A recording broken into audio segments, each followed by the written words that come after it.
I took the job because my brother died doing it. That's not the reason I gave HR. I told them I wanted to serve, wanted to protect public lands, wanted the solitude. All true enough. But the real reason was simpler and darker. Danny had lasted 8 months in Sector 7 before they found his truck at the northern trailhead with the driver's door open and his radio still clipped to the dash, squelching static on Channel 9. They never found Danny. The settlement from the Park Service paid for Mom's hospice care. The least I could do was finish his season. I drove up from Cheyenne on a Wednesday in late March, snow still thick in the high country. The 2-lane highway carving through lodgepole pine that seemed to go on forever. The ranger station sat at mile marker 47, a low timber building with a green metal roof and a concrete pad out front for the service vehicles. 3 pickups, all white with the Arrowhead decal. One of them had been Danny's. Sector 7 covered 42 square miles of backcountry. No paved roads, no cell service, no permanent structures except the station, 2 fire towers, and a series of weathered trail shelters spaced at 5-mile intervals along the northern loop. The briefing packet said we got maybe 200 visitors a year, mostly in July and August. The rest of the time, it was just us and whatever lived out there. Superintendent Carver met me at the door. He was 50-something, gray beard, hands like dried leather. He shook mine once, firmly, then handed me a keyring with 14 keys on it. Silver ones for the front entrance, brass hexagonal is the equipment shed, small copper is your locker, the rest are labeled. He pointed to tiny stamped numbers on each key. Don't lose them. Replacements take 6 weeks, and we dock your pay. Understood.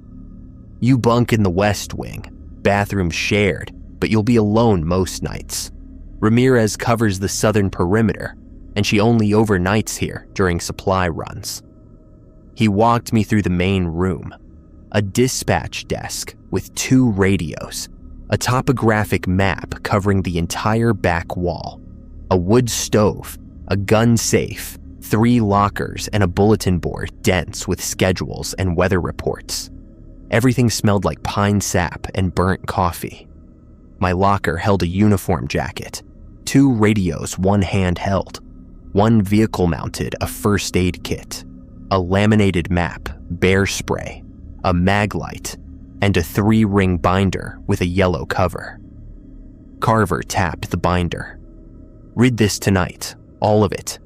There's a quiz tomorrow, and if you fail, you don't pass probation. What kind of quiz? The kind that keeps you breathing. He checked his watch. I'm headed back to the district office. You've got the station until 0600 tomorrow. Ramirez will radio if she needs you. Otherwise, memorize that binder and don't leave the building after 2100 hours. Why not? He looked at me the way you'd look at a child who just asked why the stove is hot. Because the rules say so. And your brother didn't follow them. He left.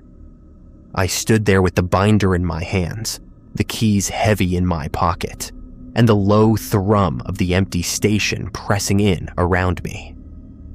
Through the west window, I could see the tree line, dark and uniform, starting maybe 60 yards from the building.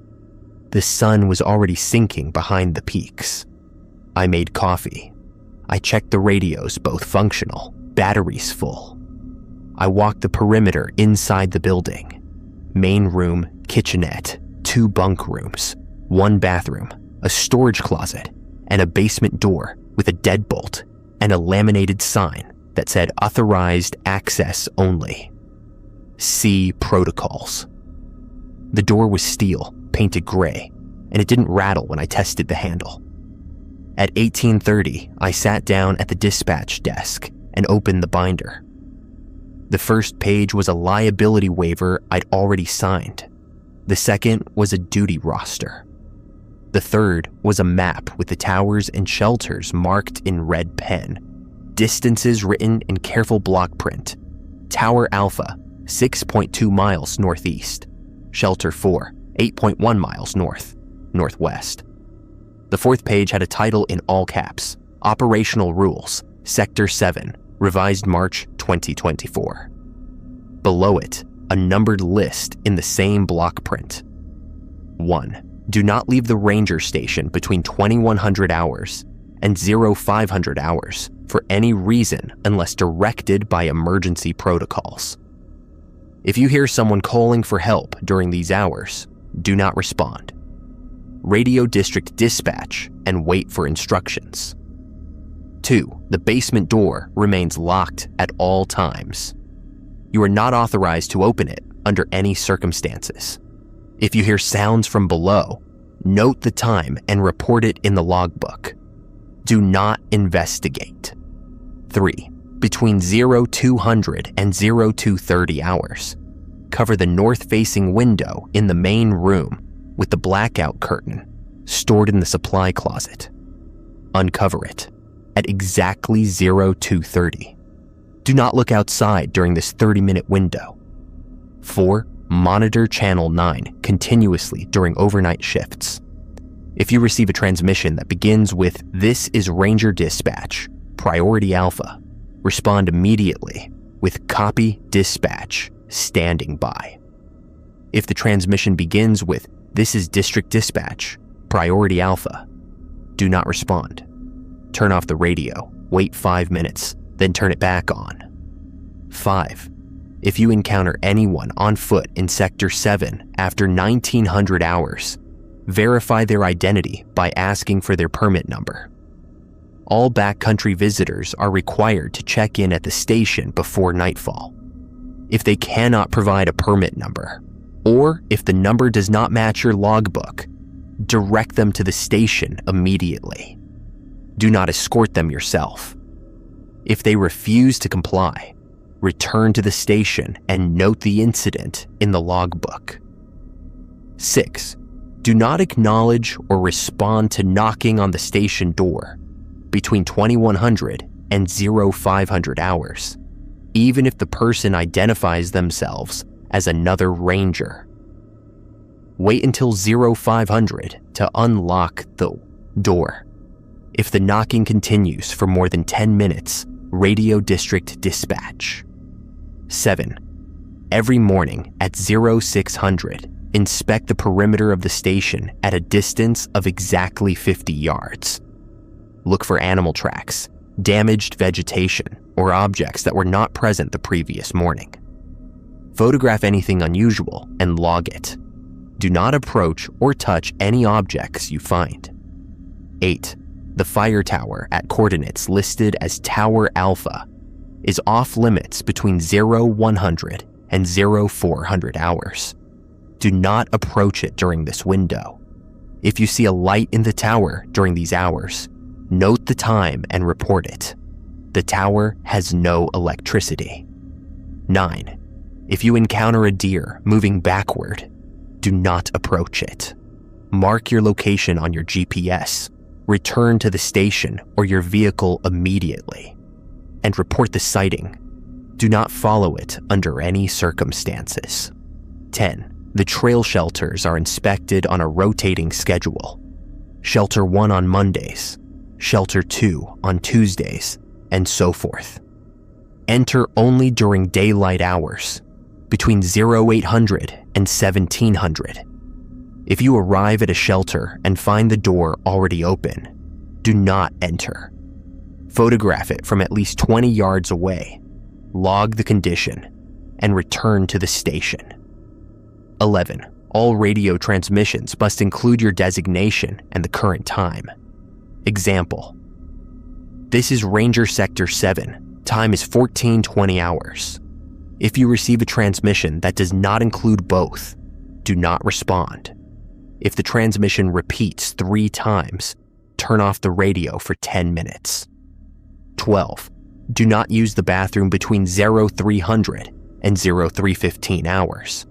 If you are in the bathroom at 0300, exit immediately and wait in the main room until 0315. Do not re-enter during this time. 13. Always carry a charged radio, a map, and a flashlight with fresh batteries when leaving the station. Check battery levels before departure. If your flashlight flickers or dims without cause while you're outside after 1800 hours, return to the station immediately by the most direct route. Do not run. 14. If you see someone wearing a ranger uniform that does not display the current arrowhead patch on the left shoulder, do not approach them. The patch design changed in January 2024. Anyone wearing an older uniform is not authorized personnel. Do not speak to them. Return to the station and report the sighting. I read it twice, then I read it again. Some of it made operational sense. Don't wander at night, fine. This was grizzly country. Lock the basement, sure. Liability, storage, whatever. But Rule 3 was specific to the minute. Rule 9 described an animal behavior I'd never heard of. Rule 12 was about a bathroom window. I flipped the page. There were more. Amendments. Added February 2024, 15. If your vehicle's headlights illuminate a figure standing motionless in the roadway at night, stop at least 100 yards away. Flash your high beams 3 times. If the figure does not move or respond, turn around using a 3-point turn and return to the station. Do not attempt to go around it. Do not exit your vehicle. 16. The tripwire perimeter system around the station is inspected weekly. If you hear the alarm sound between 2200 and 0400 hours, do not go outside. Confirm all doors and windows are locked, then wait in the main room. The alarm will silence on its own. Log the event with the exact time it began and ended. 17.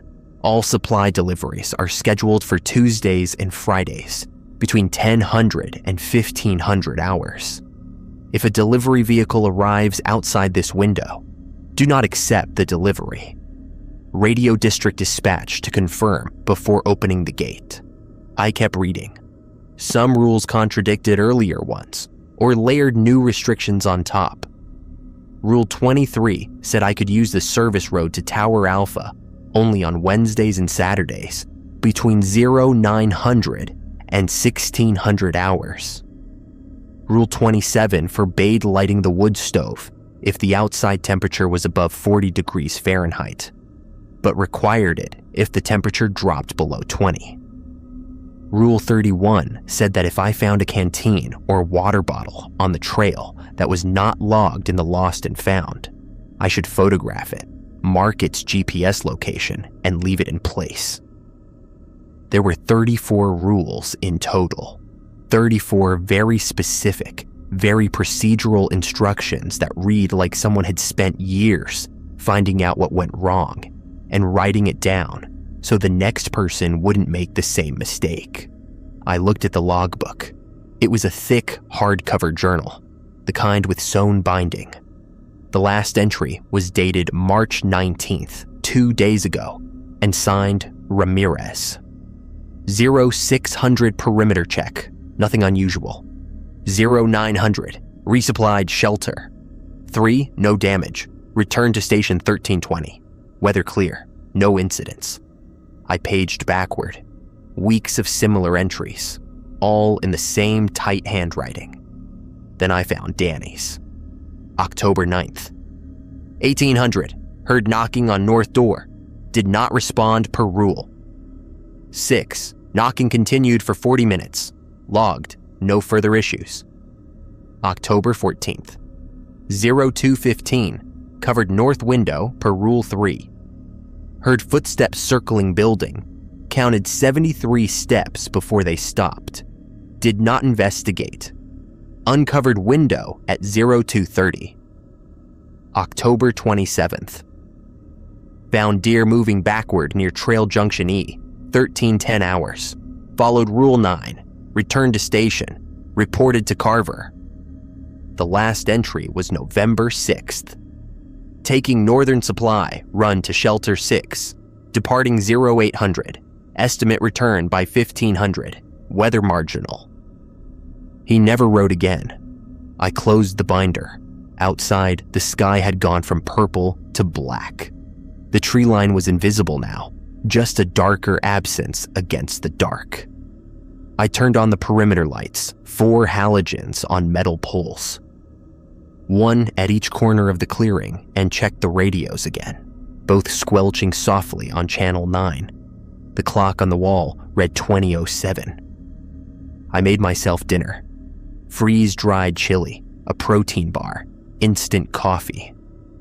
I ate at the dispatch desk with the binder open beside me. I reread Rule 12. Then I walked to the bathroom and looked around. It was a narrow room, maybe 6 feet by 8. Toilet, sink, mirror, a small casement window on the north wall, maybe 2 feet square. The window had a latch, but no curtain. Through the glass, I could see nothing but my own reflection and the darkness pressing against it. I checked the time, 20:41. I went back to the main room and sat at the desk. The station was silent except for the hum of the refrigerator in the kitchenette and the occasional creak of the roof beams contracting in the cold. The wood stove ticked as it cooled. Outside, the perimeter lights made the clearing look like a stage set. Flat, bright, empty. At 20:53, I heard the first knock. It came from the north door, the side entrance, the one that faced the tree line. 3 deliberate strikes, wood on wood, spaced 2 seconds apart. I looked at the binder. Rule 6. Do not acknowledge or respond to knocking on the station door between 2100 and 0500 hours, even if the person identifies themselves as another ranger. The knocking came again, same rhythm, 3 strikes. I stayed in my chair. My hand moved toward the radio, then stopped. Rule 6 said to radio dispatch, only if the knocking continued for more than 10 minutes. It had been 30 seconds. The knocking stopped. I sat in the silence and counted my heartbeats. 80, 90, 100. The station remained quiet.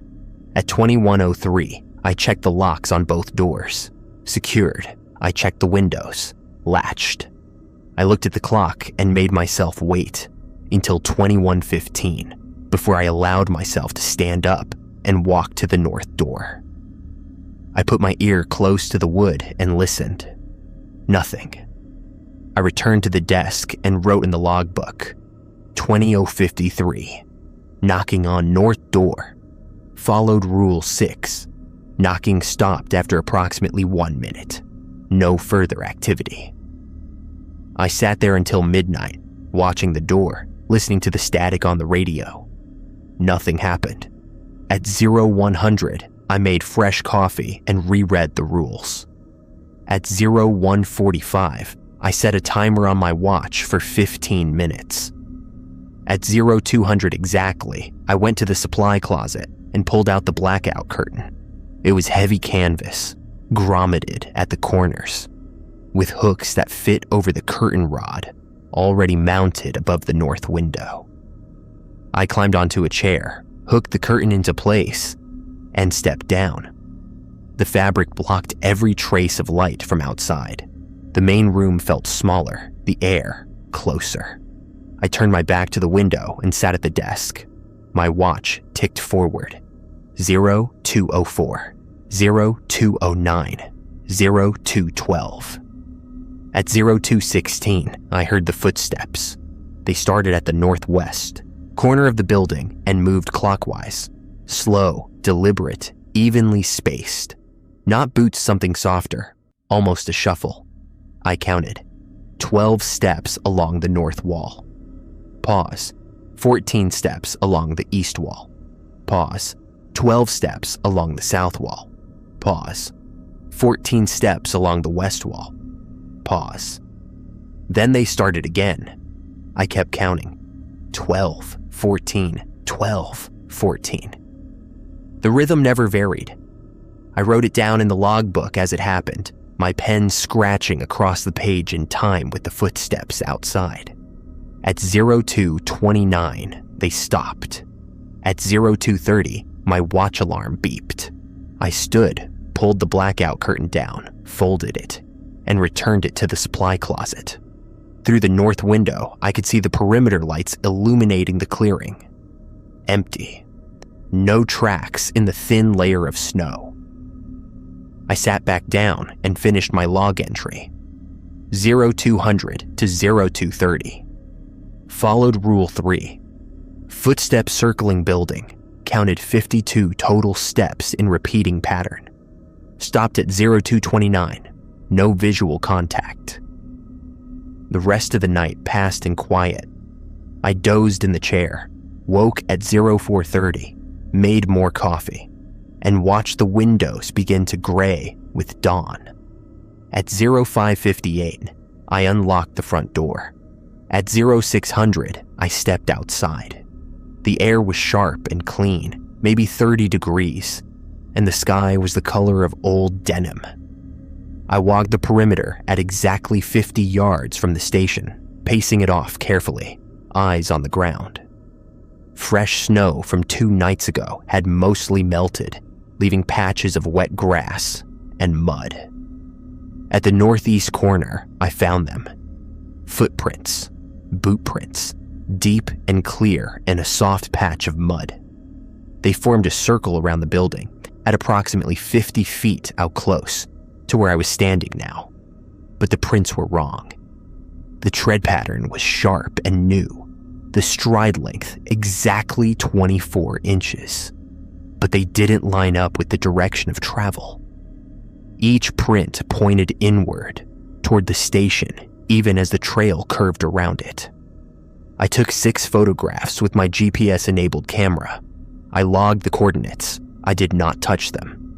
Back inside, I radioed District Dispatch at 0637. District, this is Ranger Sector 7. Time is 0637 hours. Requesting supervisory contact. A woman's voice came back, calm and professional. Copy, Sector 7. Stand by for Carver. 2 minutes later. Sector 7, Carver. Go ahead. Sir, I'm reporting a perimeter anomaly per Rule 7. Boot prints circling the station at 50 yards.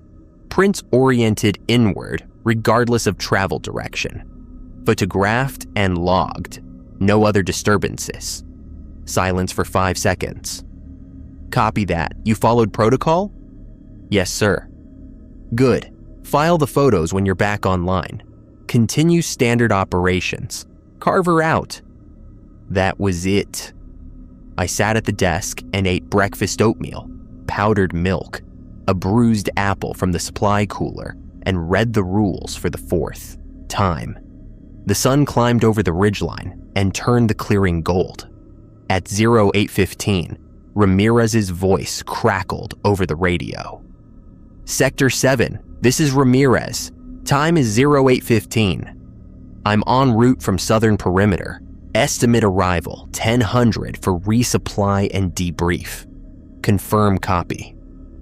Copy, Ramirez. Standing by. She arrived at 10:03 in a white pickup identical to the other 2, dust coating the wheel wells. She was maybe 30, dark hair in a tight braid, and she moved with the efficiency of someone who'd done this 1,000 times. She unloaded 3 cardboard boxes, dried goods, batteries, propane canisters, and set them on the concrete pad before coming inside. You made it through the night. She said it like she was checking off a box. Followed the rules. Good. She poured herself coffee from the pot I'd made and leaned against the counter. Carver said you logged boot prints. Yeah, circling at 50 yards, pointing inward. Same as last week. She sipped her coffee. They'll fade by tomorrow. They always do. What made them? She looked at me with the same expression Carver had used. Doesn't matter. You follow the rules. You're fine. You start asking what and why. You end up like your brother. Danny broke a rule. He got curious. Went to Tower Alpha at 0200 because he saw a light. Rule 8 says don't. He radioed me at 0214. Said he was at the base of the tower and the light was still on. I told him to get back in his truck and return to station. He said he would. She set down her mug. That was the last transmission. We found his truck at the trailhead 6 hours later. Door open, radio on the seat, no sign of him. They searched for a week, brought dogs, helicopters, a team of 12. Found nothing, not a thread of fabric, not a drop of blood, just his truck. She met my eyes. The rules exist because people before us figured out what works. You don't need to understand them, you just need to follow them. She stayed for an hour, resupplying the station, checking the radios, verifying the locks on the basement door. Then she drove south, and I was alone again. I spent the day on routine tasks.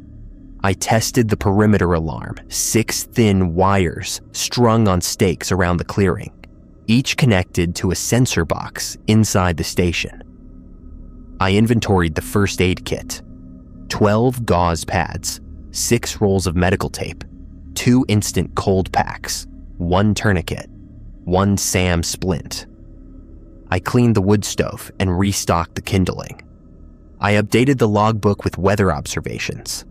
Clear skies, wind from the west at 8 miles per hour, high temperature 41 degrees. At 1500, I took the handheld radio and walked the access road toward Tower Alpha. Rule 23 said I could access the tower on Wednesdays and Saturdays between 0900 and 1600. Today was Thursday, so I stopped at the turnoff and photographed the trailhead gate. Locked, no signs of tampering. I turned around and walked back. At 1800, I heated another freeze-dried meal and ate while the sun set. At 1912, I saw the figure. It was standing at the western edge of the clearing, just inside the tree line, maybe 70 yards from the station. Human-shaped, wearing what looked like a dark jacket. I grabbed the binoculars from my locker and glassed it. Male, maybe 6 feet tall, jeans, and a brown canvas coat. He wasn't moving, just standing there, hands at his sides, facing the station. Rule 5. If you encounter anyone on foot in Sector 7 after 1900 hours, verify their identity by asking for their permit number. I picked up the handheld radio and keyed the mic. This is Ranger Sector 7 at the station. Identify yourself and provide your permit number. No response. I repeated the call. Nothing. Rule 5 said to direct them to the station. If they refused, return to the station and log it. I was already at the station. I grabbed the mag light and stepped onto the concrete pad.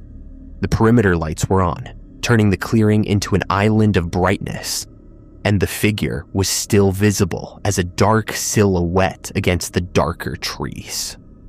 This is Park Service personnel. You need to check in at the ranger station. Approach slowly with your hands visible. He didn't move. I waited 2 minutes by my watch. Then I went back inside, locked the door, and logged it. 1912 hours.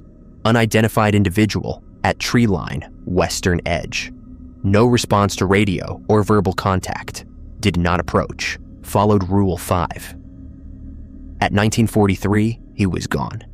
I checked every 10 minutes until 2100. The tree line stayed empty. At 2109, the knocking started again. Same door, same rhythm.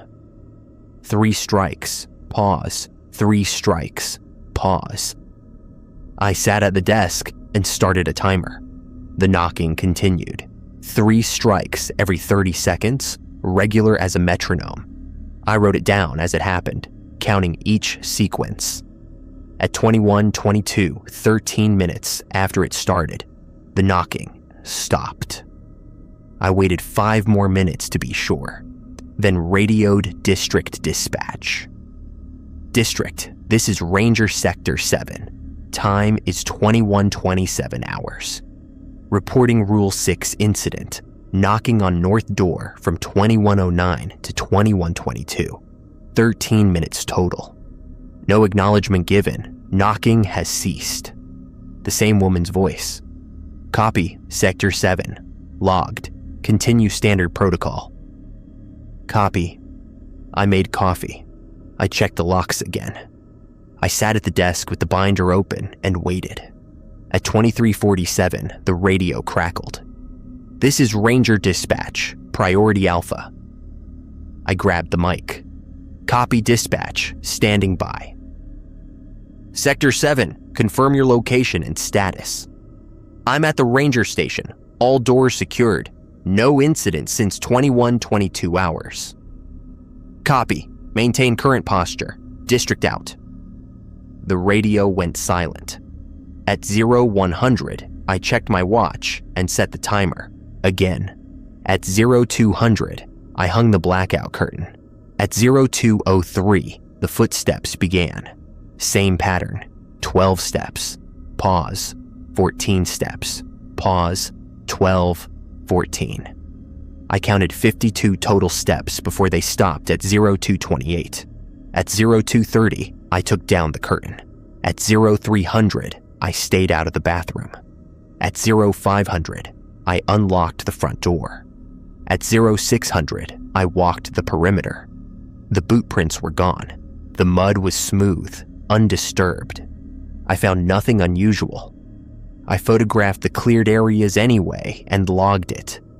0600, perimeter check complete. Previous boot prints no longer present. No new disturbances. The sun rose. I made breakfast. Ramirez did not radio. I spent the morning cutting firewood from the supply shed. Rule 28 required a minimum of 40 split logs stacked inside the station at all times, and the afternoon cleaning the windows and checking the door seals. At 1600, I tested both radios and replaced the batteries in the handheld, even though they were at 60%. Protocol said always carry fresh batteries. At 1830, I ate dinner. At 1904, I saw the figure again. Same location, same posture. Standing just inside the tree line on the western edge, 70 yards out. I glassed him with the binoculars. Same brown coat, same stillness. This time, I didn't go outside. I radioed. This is Ranger Sector 7 at the station. Identify yourself and provide your permit number. No response. I logged it and went back to the desk. At 1936, he was still there. At 2000, he was gone. At 2104, the knocking started. 3 strikes, pause, 3 strikes. I timed it. 14 minutes this time before it stopped. I radioed district. They logged it. I sat at the desk. At 0200, I hung the curtain. The footsteps came at 0205. Same pattern, 52 steps total. At 0230, I took the curtain down. At 0600, I checked the perimeter. No boot prints, no tracks, nothing. This continued for 6 days. Every night, the figure appeared at the tree line between 1900 and 2000. Every night, the knocking came sometime between 2100 and 2200. Every night, the footsteps circled the building during the blackout window. Every morning, the evidence was gone. I followed every rule. I logged every incident. I radioed dispatch when required. No one told me to do anything differently. On the 7th night, the knocking lasted 41 minutes. On the 8th night, the figure appeared at 18:47, 13 minutes earlier than before. and stood there until 2100 exactly. On the 9th night, I found a second set of boot prints during my perimeter check. These were outside the first circle, maybe 70 yards out, and they didn't circle. They approached from the northwest, stopped at 60 yards, then returned to the Hui tree line in a straight line. The prints were smaller, different tread. I photographed them and radioed Carver. Sector 7, Carver here. You said 2 sets? Yes, sir. The usual prints at 50 yards and a new set approaching from the northwest. Smaller boots, stopped at 60 yards. You didn't approach them? No, sir. Good. Log it, file the photos, and stay inside after 2100. Already logged. Carver out. That night, the knocking came from 2 doors, north and west, alternating. 3 strikes from the north, pause. 3 strikes from the west, pause, for 19 minutes. I sat at the desk and counted and wrote it all down. At 0200, I hung the curtain and heard the footsteps. But this time, there were 2 sets, overlapping, circling in opposite directions. I couldn't count them separately. I just wrote multiple sets of footsteps, counter-rotating, 0206 to 0227. At 0600, there were 3 sets of prints now. 50 yards, 60 yards, and a new one at 40 yards. All circling, all pointing inward. I photographed them. I radioed Carver. He told me to maintain protocol. On the 10th night, the figure at the tree line was wearing a ranger uniform. I saw it at 1853. Same location, western edge, but this time I could see the jacket clearly through the binoculars. Green with a shoulder patch. The patch was too far away to see clearly, but the color was right. Rule 14. If you see someone wearing a ranger uniform that does not display the current arrowhead patch on the left shoulder, do not approach them. The patch design changed in January 2024. Anyone wearing an older uniform is not authorized personnel.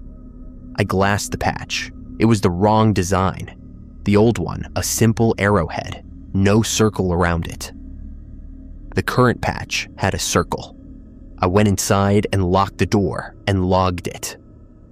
1853 hours, individual in outdated ranger uniform at western tree line, did not approach per rule 14. At 1900, the radio crackled. Sector 7, this is Ranger Calloway. Time is 1900. I'm approaching your 20 from the northwest. Estimate arrival in 10 minutes. Need to verify equipment logs. Confirm copy. I checked the duty roster. There was no Ranger Calloway assigned to Sector 7. Rule 11. All radio transmissions must include your designation and the current time. If you receive a transmission that does not include both, do not respond. The transmission had included both, but there was no Ranger Calloway. I keyed the mic. Copy your transmission. Stand by. I pulled out my phone, no signal, as always, and radioed District Dispatch. District, this is Ranger Sector 7. Time is 1902.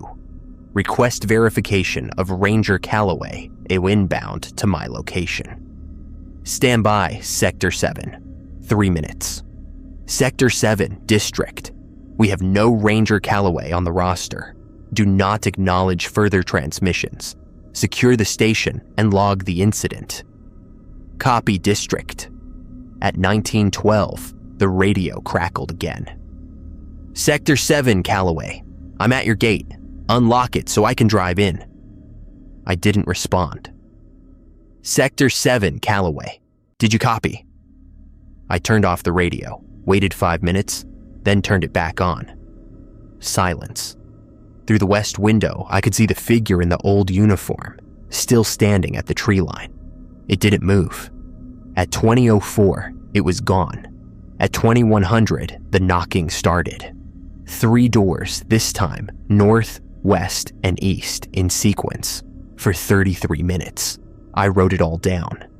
The footsteps during the blackout window sounded like 6 or 7 separate sets now, all circling.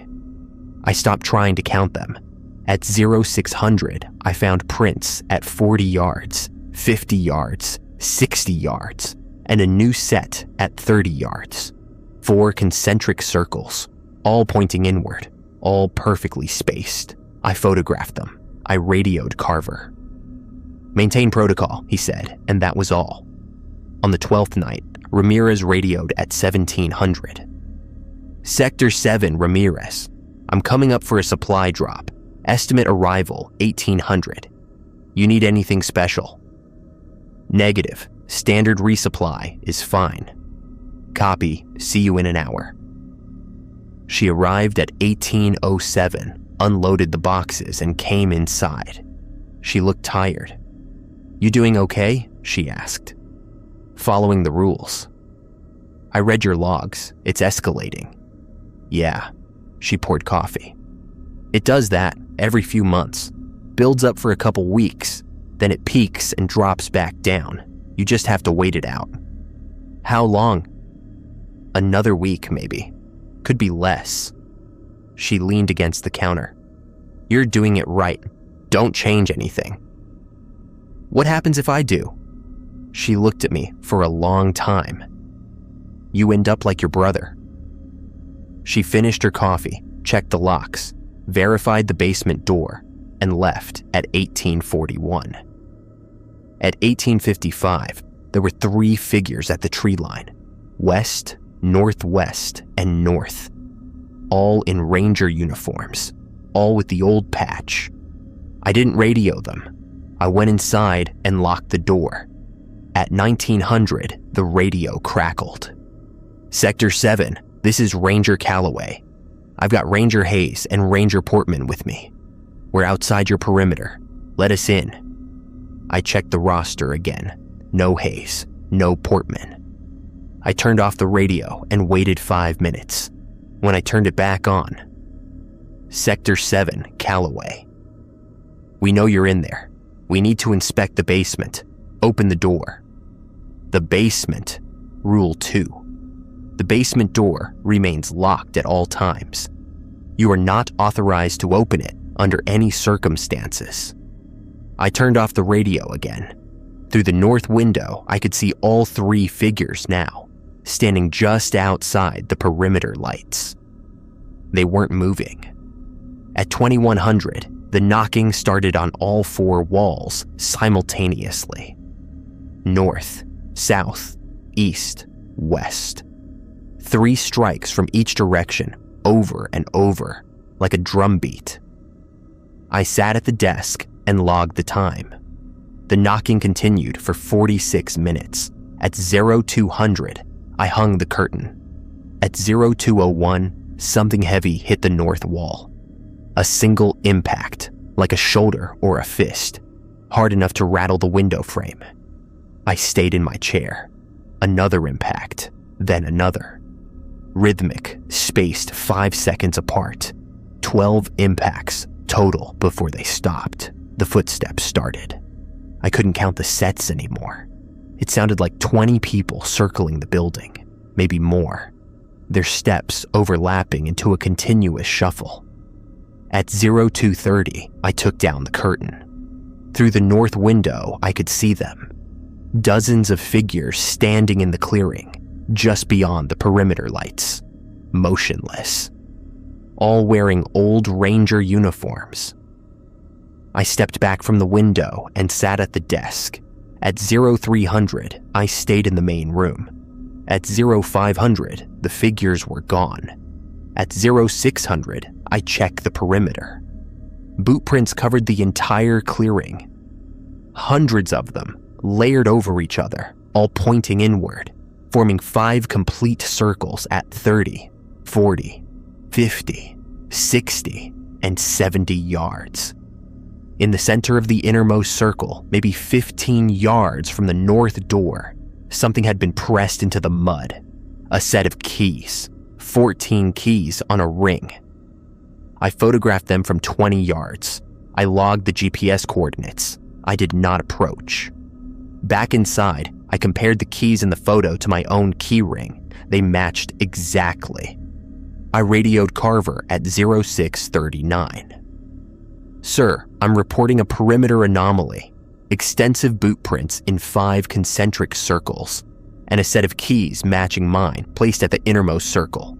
I did not approach, requesting guidance. Stand by. 10 minutes. Sector 7, Carver. Do not touch the keys. Do not leave the station until further notice. I'm sending Ramirez with additional materials. Maintain full protocol. Carver out. Ramirez arrived at 1100 with a heavy cardboard box and a grim expression. Carver said you found keys. Yeah, 15 yards from the north door. She nodded. They're testing the perimeter, seeing how close they can get. She set the box on the desk. These are the emergency protocols. You're going to need them tonight. Inside the box, road flares, 6 of them. A handheld spotlight with a rechargeable battery. A second deadbolt for the north door. 2 rolls of duct tape. A coil of paracord. And a laminated sheet of paper with 8 new rules printed in red ink. Emergency protocols. Use only during perimeter breach events. 1. If boot prints appear inside the 30-yard perimeter during daylight hours, activate emergency posture immediately. Secure all additional locks. Do not leave the station for any reason until the prints are gone. 2. Flares are to be lit and placed at the 4 cardinal points, exactly 20 yards from the station doors, 2000 hours. Light them in clockwise order, starting with north. Each flare burns for 30 minutes. Do not relight them. Return inside immediately after placing the last flare. 3. During emergency posture, monitor channel 9 and channel 12 simultaneously. Respond only to transmissions on channel 9 that include the phrase Ranger Dispatch, Priority Alpha. Ignore all transmissions on channel 12. 4. If you hear your name called from outside the station during emergency posture, do not respond. If you hear a family member's voice, do not respond. If you hear someone saying they are injured, do not respond. 5. The spotlight is to be used only if you see movement inside the 10-yard perimeter between 2000 and 0500 hours. Illuminate the target for exactly 3 seconds, then turn off the spotlight and move away from the window. Do not look at what you illuminated. 6. If the perimeter alarm sounds during emergency posture, go to the basement door. Do not open it. Stand with your back against the door and count to 100. Do not move until you finish counting. Return to the main room. 7. All emergency posture restrictions lift at 0600 unless the boot prints remain inside the 30-yard perimeter. If prints remain, maintain emergency posture and radio district dispatch for extraction. 8. Do not attempt to retrieve or examine any objects placed inside the 30-yard perimeter during emergency posture. Photograph them after 0600 only if the prints are gone. I read it twice. This happens often enough that there's a protocol. 3-4 times a year. Usually lasts 1 night, sometimes 2. Ramirez helped me install the second deadbolt on the north door. The flares create a boundary. They don't like crossing it. You'll be fine as long as you follow the steps exactly. And if I don't, she tightened the last screw. Then you don't radio for extraction because you won't be able to. She left at 12:30. I spent the afternoon preparing. I charged the spotlight battery to full. I tested both radios on channel 9 and channel 12. I arranged the 6 flares on the desk in the order I'd need them. I checked every lock 3 times. I ate an early dinner at 1700 and made a full pot of coffee. At 1900, I glassed the tree line. No figures, no movement. At 1930, the first figure appeared.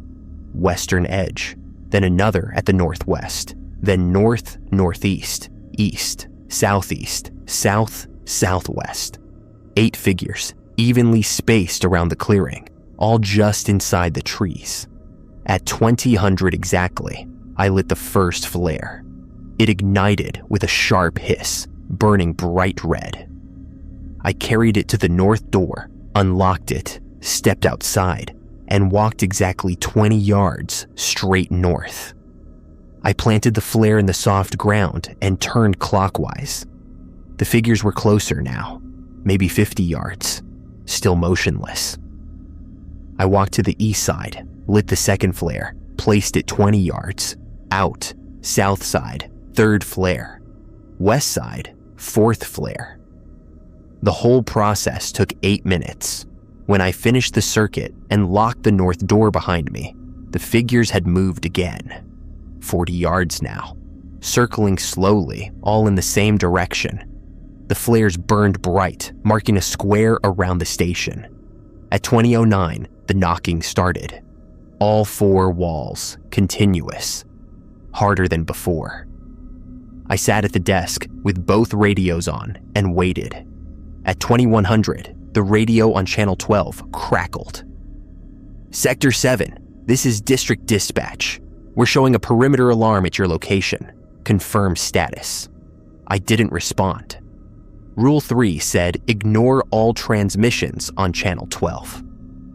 Sector 7, District, acknowledge. I turned down the volume on that radio. On channel 9, silence. At 2144, I heard my name. Marcus. It came from outside the north door, a man's voice, familiar. Marcus, it's Danny. Open the door. My brother's voice, his exact cadence, the way he used to say my name when he wanted me to stop overthinking something. Rule 4. If you hear a family member's voice, do not respond. Marcus, I'm hurt. I need help. Please. I stayed in my chair. Marcus, please, I'm freezing. Just open the door. I turned up the volume on the Channel 9 radio to drown it out. The voice continued for 9 minutes, pleading, then angry, then pleading again. Then it stopped.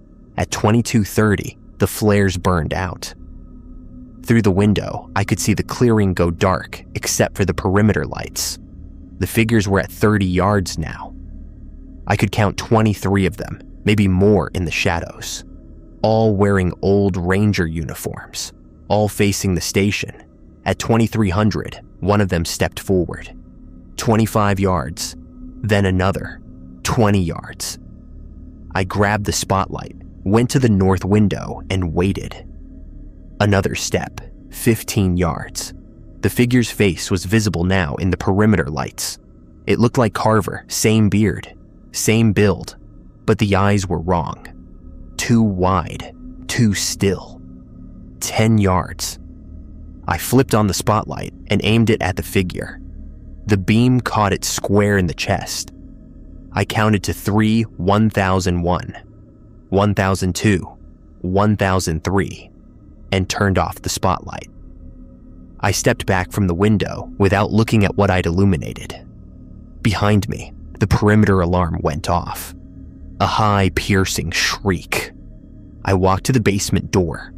My hands were shaking. I put my back against the steel and started counting. 1, 2, 3. Something hit the north door, hard. 10, 11, 12. Another impact. The frame groaned. 20, 21, 22. The knocking was continuous now, all 4 walls, rapid, overlapping. 39, 40, 41. I kept counting. 67, 68. The lights flickered. 83, 84. The alarm stopped. 98, 99, 100. I stepped away from the basement door and walked to the main room. The knocking had stopped. The lights were steady. Through the north window, I could see the clearing. Empty. I checked the time, 23:21. I sat at the desk and monitored both radios. On Channel 9 at 2354. "This is Ranger Dispatch, Priority Alpha." I grabbed the mic. "Copy, dispatch, standing by. Sector 7, confirm emergency posture active and all personnel accounted for." "Emergency posture active, all personnel accounted for. Station secure." "Copy, maintain posture until 0600. District out." I stayed awake. At 0200, I hung the blackout curtain. No footsteps came.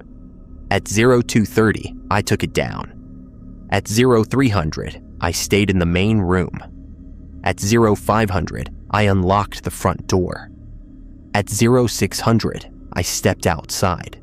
The boot prints were gone. The clearing was empty except for the 4 burned out flares, still planted at 20 yards in each cardinal direction. I walked the perimeter at 50 yards. Nothing. No tracks, no objects, no disturbances. I retrieved the flares and brought them inside. I logged the night's events in detail. The figures, the spotlight use, the basement protocol, the timing of every incident. At 0730, Carver radioed. "Sector 7, Carver. Status." "Sir, emergency posture complete. No breaches. Station secure. Boot prints cleared as of 0600. Good work. Stand down from emergency posture. Resume standard operations." "Copy." "Carver out." I made breakfast. I cleaned the station. I recharged the spotlight. I sat at the desk and stared at the logbook, at Danny's last entry from November, and I understood something I hadn't before. He'd followed the rules for 5 months. He'd survived dozens of nights like the one I'd just had. But eventually, he'd gotten curious. He'd asked why instead of how. He'd gone to Tower Alpha during the forbidden window because he wanted to see what the light was. And now he was gone. I wasn't going to make the same mistake. That night, no figures appeared. No knocking, no footsteps. The clearing stayed empty and the radios stayed quiet, except for routine check-ins. The next night, the same. On the third night, I saw a single figure at the western tree line at 1930. It stood there for 6 minutes, then walked back into the trees. No knocking followed. On the fourth night, nothing. Ramirez came by on the 5th day with a standard resupply. "Looks like it passed," she said. "Always does." "For how long?" 2 months usually, sometimes 3. She checked the logbook, nodded at my entries. "You did good, exactly right." "What's in the basement?" She looked at me. "Doesn't matter." Danny wanted to know. "Danny's gone." She left, and I went back to the routine. Perimeter checks, supply inventories, trail maintenance, firewood. The rules became automatic. I stopped thinking about them and just followed them, the way you follow traffic laws or lock your door at night. Weeks passed. The snow melted. Visitors started arriving, day hikers, mostly, who checked in at the station and logged their routes. I verified their permits, reminded them about bear safety, sent them on their way. Normal work. At night, I hung the curtain at 0200 and took it down at 0230. I stayed out of the bathroom at 0300. I locked the doors at 2100 and unlocked them at 0500. I walked the perimeter every morning at 0600. The logbook filled with mundane entries. Clear weather. No incidents. Standard operations. In early June, Carver came by to deliver my 3-month performance review. "You're doing well," he said. "Better than most. Just following the rules. That's all we ask." He set a new laminated card on the desk. "Summer staffing starts next week. You'll have a partner ranger, name's Ellis. He's done 2 seasons in Sector 4, knows the drill. Ramirez will brief him, but you're the senior presence here. Make sure he reads the binder." "Will do." Ellis arrived on a Monday in mid-June, a tall guy in his late 20s with a sunburn and an easy smile. Ramirez brought him up, walked him through the station, showed him the locker and the radios and the map. Then she left us alone. "So," Ellis said, "Ramirez said there are some unusual protocols here." I handed him the binder. "Read this tonight, all of it. There's no quiz, but you need to know it." He flipped through the pages, eyebrows rising.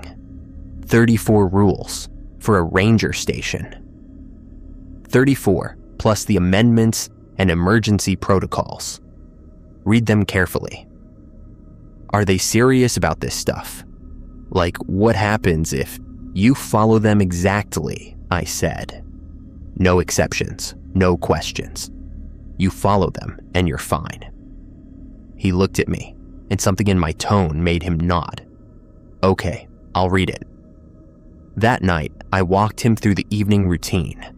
Locks at 2100, curtain at 0200, perimeter check at 0600. He watched, asked a few clarifying questions, wrote notes in a pocket notebook. At 2130, sitting at the desk, he said, "You really believe this stuff? Like, you think something's out there? Doesn't matter what I believe, the rules work. But what are they for? What are we protecting against?" I looked at him the way Carver and Ramirez had looked at me. "You follow the rules. You don't need to know." He didn't ask again. The summer was busy. Visitors came in steady waves, dozens some days, and Ellis and I split the work. Trail patrols, permit checks, shelter inspections. He was good at the job, careful and competent.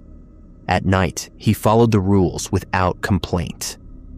In late July, during a perimeter check, I found a canteen lying in the grass 40 yards from the station. It wasn't logged in the lost and found. I photographed it, marked the GPS coordinates, and left it in place per Rule 31. The next morning, it was gone. In August, Ellis and I were running a trail maintenance shift on the northern loop when we found a deer, moving backward near Trail Junction E. It was browsing on low shrubs, stepping in reverse, its head swiveling unnaturally. We marked the location, returned to the station, and reported it. Carver logged the sighting and told us to avoid that junction for 48 hours. We did. By September, the visitor numbers dropped. Ellis and I fell into an easy rhythm. Split the day shifts, alternate the night shifts, keep the logs current. He never asked about the rules again. He just followed them. On a cold night in late September, I was alone at the station when the radio crackled at 2200. "Sector 7, this is Ranger Calloway. I'm at your perimeter. I need to come in." I turned off the radio and waited 5 minutes. When I turned it back on, silence. At 0200, I hung the curtain. At 0207, I heard footsteps. 12, 14, 12, 14. 52 total. At 0230, I took the curtain down. At 0600, I checked the perimeter. One set of boot prints at 50 yards, circling, pointing inward. I photographed them. I logged them. By the next morning, they were gone. In October, Carver told me my contract was up for renewal. "You've done a full season," he said. "No incidents, no breaches. You want to stay on?" I thought about Danny. I thought about the rules. I thought about the long nights and the footsteps and the knocking and the figures in old uniforms. "Yeah," I said. "I'll stay." "Good, we'll process the paperwork." Ellis left at the end of October, rotated to a different sector. A new ranger named Park arrived in early November. Ramirez brought him up, and I handed him the binder. "Read this tonight," I said. "All of it." He looked at the yellow cover, flipped it open, scanned the first page. "Operational rules. How many are there?" 34, plus amendments and emergency protocols. You follow them exactly. "What happens if I don't?" I met his eyes. "You follow them exactly." He read it that night. The next morning, he asked me 3 clarifying questions about the basement door, the blackout curtain, and the perimeter distances. I answered them. He nodded and got to work. Winter came. The snow piled up. Visitors stopped coming. It was just me and Park and Ramirez on her supply runs. The station creaked in the cold. The wood stove burned every night. The radios crackled with static and routine check-ins. On a night in mid-December, during Park's shift, the perimeter alarm went off at 0100. He radioed me at my bunk in the West Wing. "Marcus, we've got an alarm. What do I do?" "Emergency protocols. Box on the top shelf of the supply closet. Follow them exactly." "Copy." I stayed in my bunk and listened to him move through the station, heard him light the flares, heard the north door open and close 4 times. At 0143, I heard the perimeter alarm stop. At 0600, I found him at the desk, exhausted, the emergency protocol sheet in front of him. "You okay?" "Yeah, I followed the steps. It worked."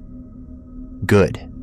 He logged the night, and we resumed standard operations. By January, I'd been at the station for 10 months. I knew every creak of the roof beams, every rattle of the window frames. I knew the exact distance from the north door to the tree line. I knew how long it took the wood stove to heat the main room from 40 degrees to 65. I knew which floorboards squeaked and which radio had the clearer signal, and how many steps it took to walk the perimeter at 50 yards. The rules were reflex now. I didn't think about them, I just did them. On a morning in early February, I found a new set of boot prints during my perimeter check. These didn't circle. They approached from the northwest, stopped at 10 yards from the north door, then returned to the tree line in a straight line. Deep prints, recent. I photographed them and radioed Carver. "Sir, new print pattern. Single approach to 10 yards, no circling, withdrew to tree line. Estimate occurred between 0300 and 0600. Copy. Maintain standard operations. File the photos." "Will do." That night, at 2100, the knocking started. Same rhythm. 3 strikes, pause, 3 strikes. It continued for 11 minutes.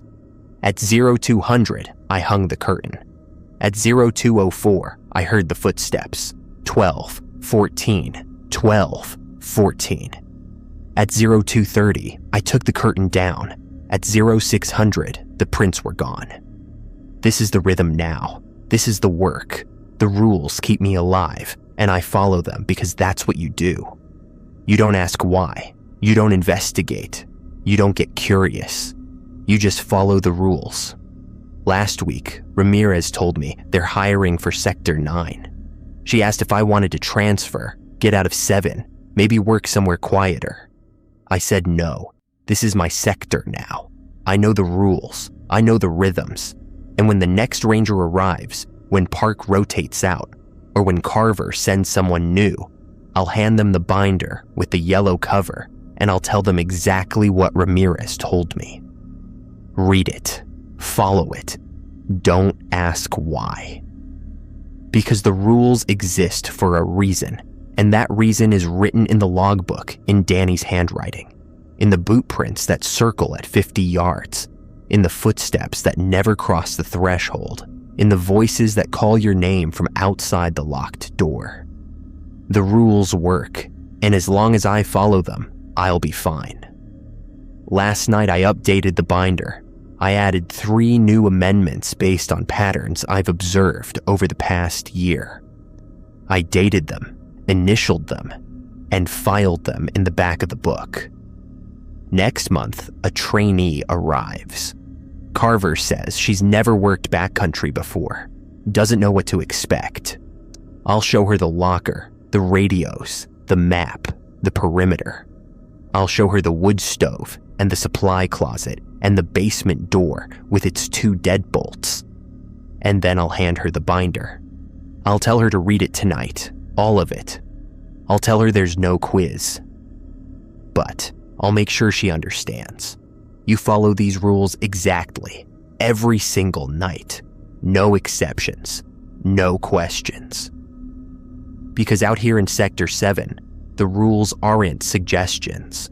They're the only thing between you and whatever walks the perimeter at night, counting its steps, circling closer, waiting for you to make one mistake.